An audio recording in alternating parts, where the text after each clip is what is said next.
jaaliyadda Soomaaliyeed ee dalka Sweden ee ka soo jeeda gobolka Shabeellaha Hoose ayaa bogaadiyay booqashadii dhawaantan madaxweynaha dalka uu ku tagay magaalada Marka ee xarunta gobolka Shabeellaha Hoose. wariyahana Maxamed Cabdulqaadir Daahir ayaa warbixintan inoo soo diray.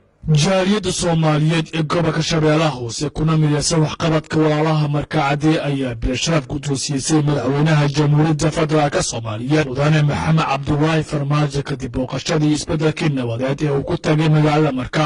waxaana shahaado sharafkaas u guddoomay qaybsamaha warbaahinta qaranka Soomaaliyeed ee dalkaasi Sweden Cabdiraxmaan Xudeyfi.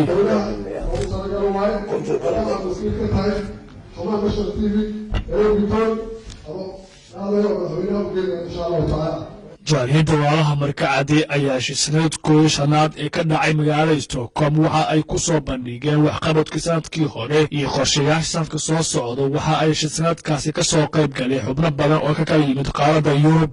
waxaanu maraynaa sanadkii shanaad oo aan barnaamijkan wadno siduu walaalkeen Axmed Salaad sheegayna aanan cid kale oo dibadda aanayna caawinin oon innaga jeebkeenna ku noqonnay iyo intii kaloo maaragtay sadaqa baxsatay innaga oo reer Marka ah iyo intii kale walaalaha Soomaaliyeed ee muslimiinta ee khayrka jecel iyagana nagala qayb galay. runtii waxyaabaha dadka bilaadanka energy ku abuuri karta farxad gelin karta ayay ka mid tahay markaad aragtid dad aan dan kale isku keenin si doctor noo sheegayay Soomaalinimo iyo dad kale oo aysan kaaga sokeyn inay u gurmadaan iskugu yimid waa arrin aad u wanaagsan.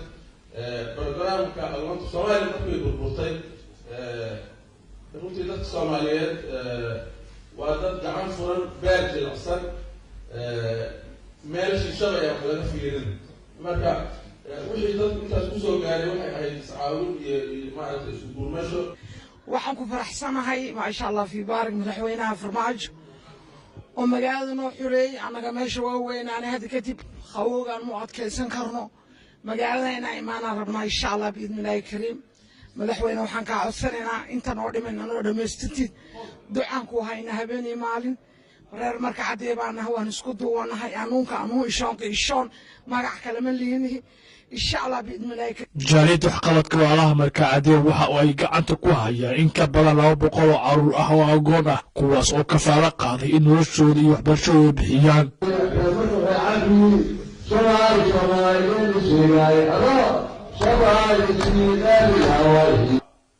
maxamed cabdulqaadir daahir warbaahinta qaranka Soomaaliyeed Stockholm.